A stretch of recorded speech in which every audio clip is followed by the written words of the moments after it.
Bonjour à tous, Simon Vesperi. Content de vous retrouver ici aujourd'hui dans cette nouvelle vidéo. J'ai été un petit peu silencieux ces derniers temps, je bossais sur autre chose.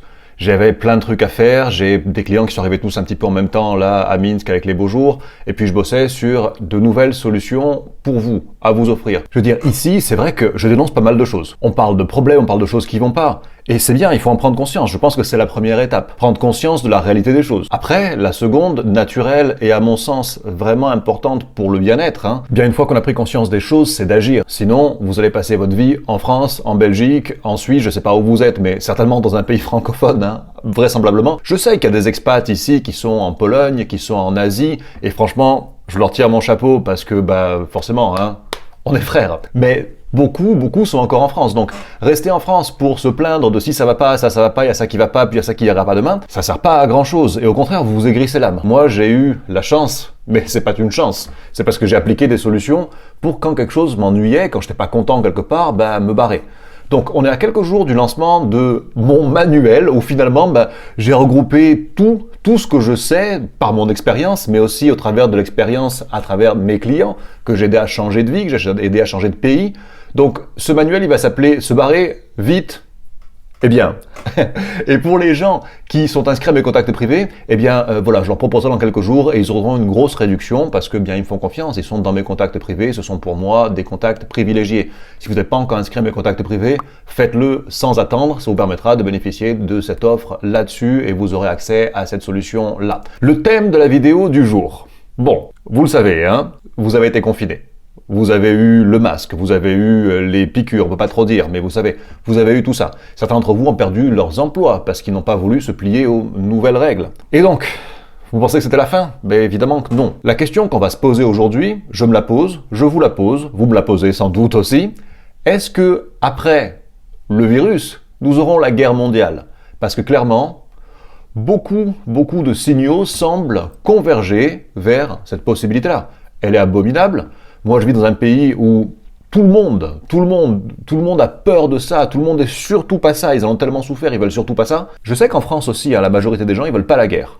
Mais il y a quand même des gens suffisamment fanatisés pour s'imaginer que ça serait une solution, et surtout des élites pour visiblement le souhaiter. Alors, reprenons la genèse de la chose, d'où ça part, on en est où aujourd'hui, et où ça pourrait aller demain. Alors, évidemment, je te le dis de suite, je peux plus t'appeler Gilbert, parce que visiblement c'est vrai que Gilbert c'est pas très adapté. D'ailleurs les gars, si vous pensez à un nom qui est plus adapté que Gilbert pour ce genre de personnage, faites-moi le savoir parce que je sais pas, je cherche.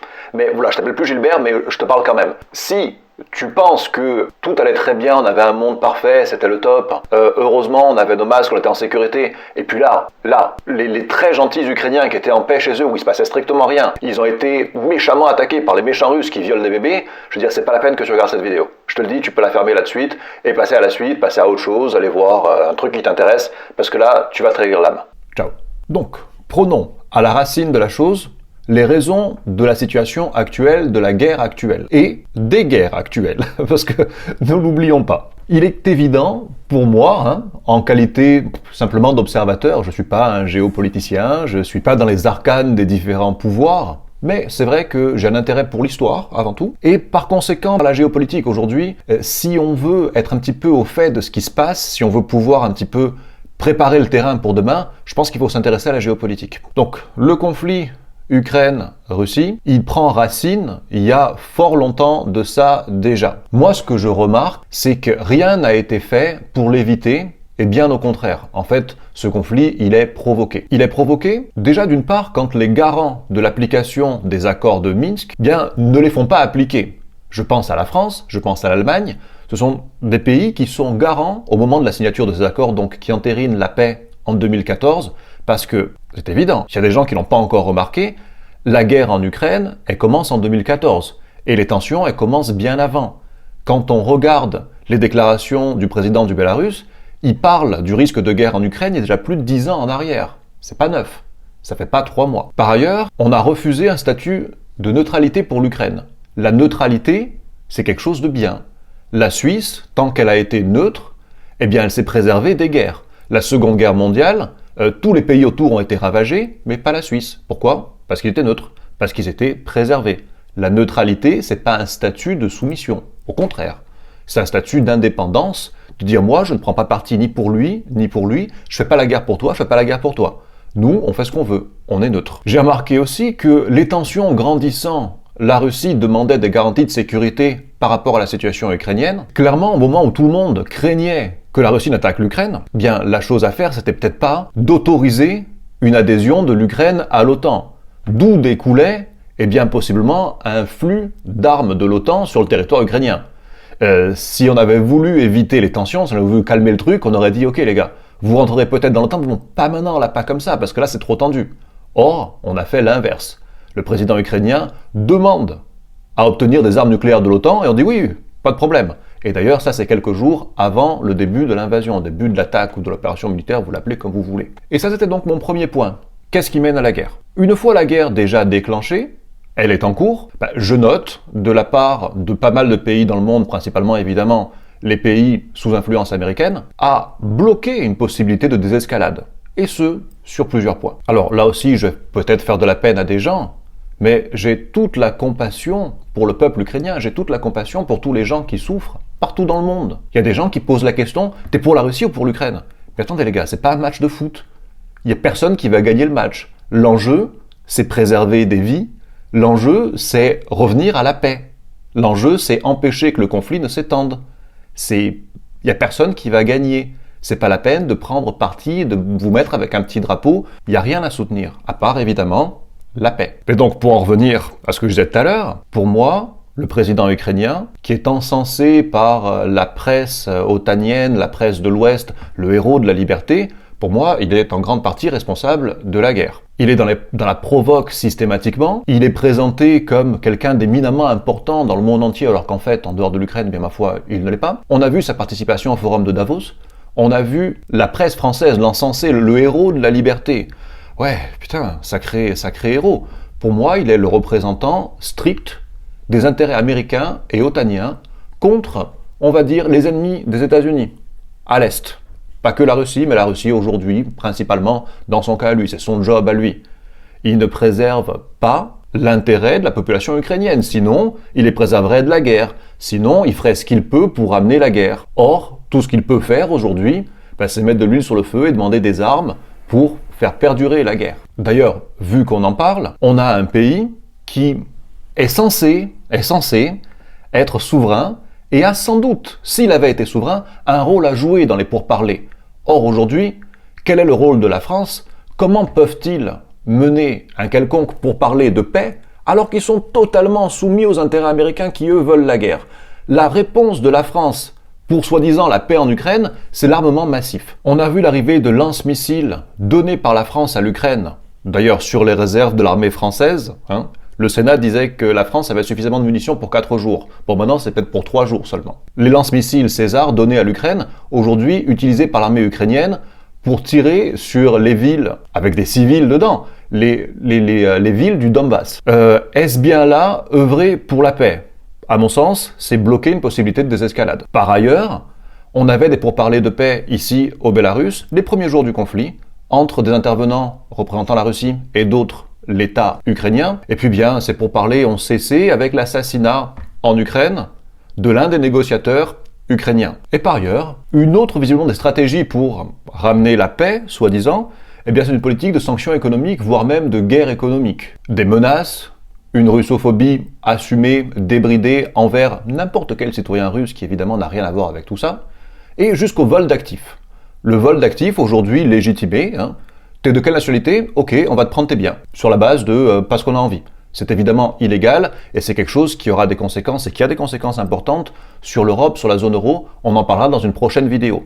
Au fait, cette vidéo fait partie d'un ensemble de vidéos. On va voir, on a eu, ok, le virus, maintenant la guerre. Après la guerre, la ruine. Après la ruine, la famine. On va balayer tous les risques qui pèsent aujourd'hui sur nous. Si vous n'êtes pas abonné à cette chaîne, bien faites-le, comme ça vous ne raterez aucune de ces vidéos à venir dans les jours qui viennent. Donc à présent, on a vu que on a eu une provocation pour arriver à cette guerre. On a vu qu'on a des actions mises en œuvre qui visent à bloquer, en tout cas qui de fait, bloquent une possibilité de désescalade.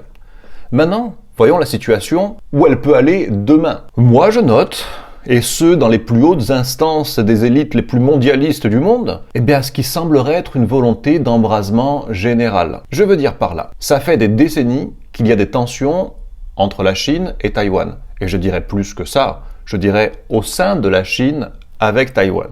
Parce que pour les Chinois, Taïwan, c'est la Chine. On est d'accord avec eux, on l'est pas.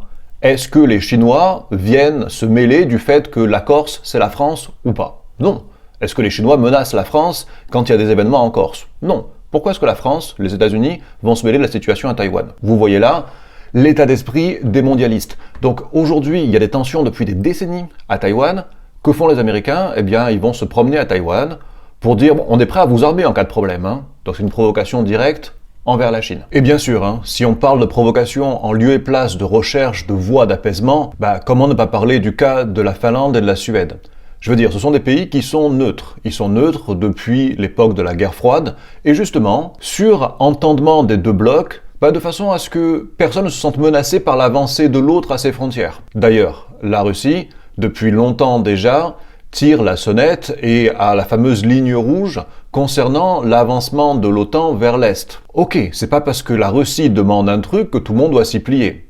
D'un autre côté, la Finlande et la Suède, clairement, ne sont pas menacées. Et justement, comme on le disait tout à l'heure, leur statut de neutralité les protège. Ils sont neutres, donc personne ne les attaque, parce qu'ils sont dans le camp de personne. Donc aujourd'hui, s'ils voulaient, je ne sais pas si le peuple veut, le peuple aujourd'hui peut-être manipulé par la peur veut, je ne sais pas, mais même si c'est leur volonté aujourd'hui, la responsabilité en face des dirigeants de l'OTAN serait de dire « Ok les gars, pas de problème, vous rentrerez. » De toute façon, de fait, ils participent déjà aux entraînements de l'OTAN et ce depuis des années. Ils sont dans l'Union européenne. Donc je veux dire, si dans le cas très improbable où ils étaient attaqués, ils seraient défendus. Mais la sagesse aujourd'hui, ça serait de leur dire « Ok les gars, vous voulez rentrer dans l'OTAN, vous rentrerez dans l'OTAN peut-être dans quelques mois, dans quelques années, mais pas aujourd'hui où les tensions sont au plus haut. » Or, c'est l'inverse. On dit, et c'est le président Biden qui le dit, c'est une occasion extraordinaire que de les faire entrer maintenant le plus vite possible.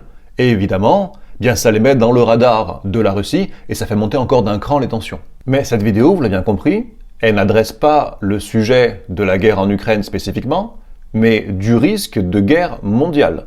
Parce qu'aujourd'hui, pendant que tous les médias focalisent sur ces événements-là, n'oublions pas qu'il y a des guerres ailleurs. On a des militants islamistes un petit peu éparpillés dans l'Afrique entière, qui ont récupéré des armes, fournies d'ailleurs souvent par les pays de l'OTAN dans des pays comme la Libye et d'autres, et pays que l'on a détruits, où on a armé les uns contre les autres, mais ces armes elles restent là-bas. D'ailleurs, si la France est engagée au Mali, c'est pour essayer de réparer aujourd'hui les conneries d'hier. Donc ça aussi, ce sont des conflits en cours, ce sont des zones, on va dire, chaudes, potentiellement problématiques. N'oublions pas la Syrie aussi.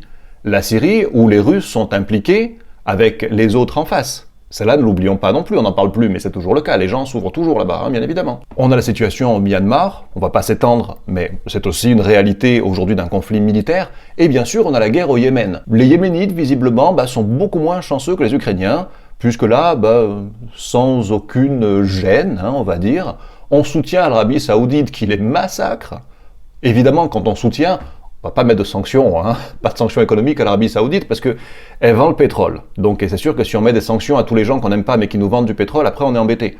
Donc pour autant là, on entretient un foyer de guerre. Et le risque principal, je l'ai dit au début, le risque principal, c'est de voir un conflit se déclencher à Taïwan, voir encore une fois l'OTAN s'opposer cette fois à une autre énorme puissance militaire mondiale économique qui est la Chine. On aurait des conséquences économique absolument désastreuse, catastrophique, et surtout on créerait ce qu'on a déjà créé d'une façon, ce qui est très con d'ailleurs de la part des Yankees, mais un axe Pékin-Moscou, et là, vous irez vous opposer à cela. À savoir que les uns, ils te coupent le gaz, le pétrole, les autres, ils te coupent les importations. Franchement, si ça devait aller comme ça, l'Europe elle retourne à l'âge de pierre, du jour au lendemain, on n'a plus rien. Franchement, on n'a plus rien. En conclusion, je vous dirais que ce n'est pas la première fois que pour les intérêts américains, on sacrifie l'Europe. Parce qu'aujourd'hui, nous là, ce qui nous concerne directement, c'est l'état de l'Europe, c'est l'état de la France. Et ce n'est pas la première fois que les Américains sacrifient l'Europe, qu'ils ont créée d'ailleurs, pour défendre leurs intérêts. Aujourd'hui, ils veulent défendre leur hégémonie. Aujourd'hui, le dollar est en danger dans sa position de monnaie mondiale. Aujourd'hui, les États-Unis sont menacés dans leur position de première puissance économique et militaire mondiale. Et si pour faire perdurer un petit peu leur position qu'ils perdent bien il faut sacrifier un peuple ou deux. Ça ne sera pas la première fois, j'espère que ça sera la dernière, mais l'homme est homme. Alors, tout cela, nous, à notre petit niveau, bien, qu'est-ce que ça nous fait? Je me souviens il y a quelques mois de ça, d'une rencontre entre le président russe et le président français, où le président russe pose la question, est-ce que les Français veulent entrer en guerre avec la Russie? Et sincèrement, des gens, des Français que je connaisse, il n'y en a pas beaucoup, même parmi ceux qui parlent, il n'y en a pas beaucoup qui ont vraiment envie demain là, de partir à la guerre, aller se faire tuer. Il n'y en a pas beaucoup. Ce risque d'embrasement total, en tout cas planétaire, ce risque de guerre potentiellement nucléaire, bien, il existe pour tout le monde. Quelle solution on a, vous et moi? On a bien compris que les décisions que prennent les élites mondialistes, c'est même plus vraiment des élites mondiales, les élites mondialistes, ben, on n'a pas d'influence dessus, on peut rien y faire. Par contre, ce que l'on fait à notre niveau personnel, eh bien, c'est notre responsabilité personnelle. Et je pense, comme depuis très longtemps déjà, que notre première des responsabilités, c'est d'être libre, la liberté individuelle. Et c'est vers là que je veux vous amener à travers tout ça, c'est vers cette réflexion-là. Demain, il y a un risque de guerre, soyez libres, ayez les moyens de dire « Ok les gars, c'est la guerre, ça marche, mais sans moi ». Après, si vous avez des convictions profondes et que vous avez une cause profonde à défendre, ah, moi j'admire ça, Moi, le type qui se bat pour défendre son pays, putain, mais il a tout mon respect. Nos militaires, les militaires ont tout mon respect. Par contre, demain, si on me dit que je suis appelé pour aller combattre la Russie, putain, mais je veux pas, je défends pas mon pays, ça n'a aucun sens pour moi, je veux pas le faire. Je défends rien, les miens ne sont pas menacés. Je ne défends rien, pour moi ça n'a pas de sens. Donc effectivement, l'issue c'est d'être libre, d'avoir les moyens de dire les gars, c'est bien, mais ciao, sans moi, amusez-vous, mais sans moi. Je ne vais pas me sacrifier pour les intérêts de l'État profond américain, vous voyez? Et ça me fait penser d'ailleurs à Alain Gerbaud. Alain Gerbaud, si vous ne le connaissez pas, je vous conseille de lire ses livres. C'était un Français, un navigateur français qui avait fait la Première Guerre mondiale, qui avait été traumatisé par ça. Et quand la Seconde Guerre mondiale éclate ou est sur le point d'éclater, Alain Gerbaud achète un vieux bateau en bois en Bretagne et il part. Et il part avec son bateau seul à travers l'Atlantique et il finit dans les îles du Pacifique. Et voilà, c'est vraiment le récit d'un homme libre. Et il est très intéressant pour en revenir à nous. Les moyens pour être libre, eh bien, c'est la focale de cette chaîne. La mobilité, la liberté géographique, la liberté individuelle en général. N'attendez pas d'un État, n'attendez pas d'une organisation qu'elle vous rende libre. Son but, ça ne sera jamais et ça n'a jamais été de vous rendre libre. Ça, c'est votre devoir à vous, personnel. Pour ces solutions-là, je vous attends dans mes contacts privés. Je vous l'ai dit précédemment, je vous le redis maintenant, je partage avec mes contacts privés de l'info, des solutions, des bonnes idées, des trucs qui me semblent dignes d'intérêt, aussi la possibilité bien de communiquer entre nous, et vous les rejoignez en cliquant sur le lien qui est dans la description de cette vidéo. Je vous remercie pour votre visionnage. Si cette vidéo vous a apporté quelque chose, si vous avez d'autres sujets de réflexion, des choses que je ne vois pas, mais s'il vous plaît, faites-moi en part dans les commentaires, mettez-y un like et bien sûr abonnez-vous à cette chaîne si ce n'est pas déjà fait, comme ça vous ne raterez pas les prochaines vidéos qui donc suivent le fil chronologique de ma réflexion sur l'événement actuel. Merci, ciao.